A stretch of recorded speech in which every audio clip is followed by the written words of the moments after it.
Dr. Wen and Planned Parenthood are reportedly parting ways over the organization's abortion first philosophy. Wen also accusing the group of hypocrisy for, she says, trying to silence her.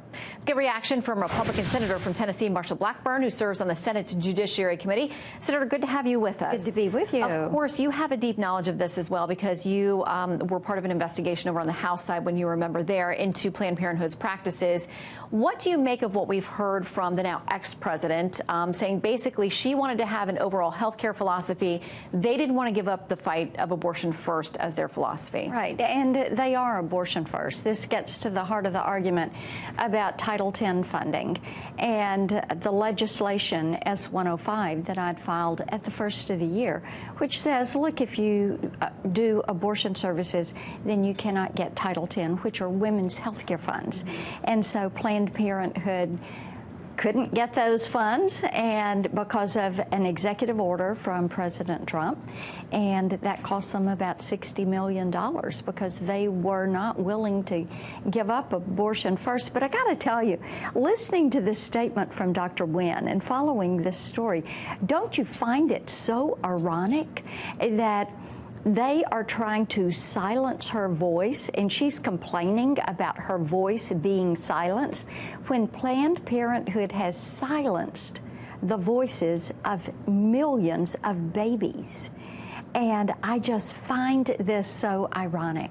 Yeah, and of course, their side of the story, or what some sources are saying, is it was a management issue, her management style, that kind of thing. So this is her side of the story. They also, you mentioned Title X. They say they've been forced out of being able to receive federal funding because the family planning money and the health care money will go to those clinics that do not perform abortions or refer for abortions. Here's what they say on their website, Planned Parenthood Action Fund. When politicians talk about defunding Planned Parenthood, they really mean blocking patients who depend on public health care funds from getting their care at Planned Parenthood health centers. How do you respond? There are a few hundred Planned Parenthood clinics in this country. There are over 13,000 women's health clinics, community health clinics in this country. And when Planned Parenthood doesn't get money, and that money is fungible, then those dollars are going to end up going to those community health centers. That is where the greatest need is. Our goal is to make certain that women who are underserved have the ability to receive access to health care. Okay, we know that that legal fight on their part is not over. I want to ask you about a couple of other hot topics while we have you. Okay, so guns, where are we on that? We hear that there's a lot of negotiation going on behind the scenes. Senator Chris Murphy tweeted this. He said he just finished a meeting with Attorney General Barr and Senator Toomey and Joe Manchin. It was a really good discussion, but the fact remains that there's no good deal that the gun lobby will support. So now the White House has a choice to make.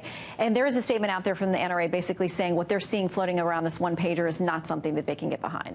What we do know is that not any of us want someone who's a danger to themselves or others to have access to any kind of weapon, firearm included. We also realize that it is important to address this issue and not take away Second Amendment rights. People who are every day exercising their Second Amendment rights and doing it within the law, we ought not to affect them and their ability to exercise that right. What we have to put our attention on is some of the mental health issues. When you look at the 2016 DOJ study and you look at how people got their firearms, and so few of them got them from a licensed firearm dealer, but when you look at the issues of mental health and talk to law enforcement, they say drug addiction, mental health, that needs attention when we talk about these issues. Likewise, law enforcement wants to have access to information about juveniles who have had records. And when they turn 18, all of a sudden law enforcement does not get those records. They also want to know when there's someone in their community that has failed a background check and didn't clear the NICS system. Now, Shannon, those are things that we could do. There is agreement on that. Those are the steps that we should take immediately. Well, we'll see if something comes together that the Senate Majority Leader McConnell will put to the floor. He says he will only do it if the president is backing something. That's right. So we'll wait and see in the coming days. Senator, thanks for stopping in the meantime. Good to be with you.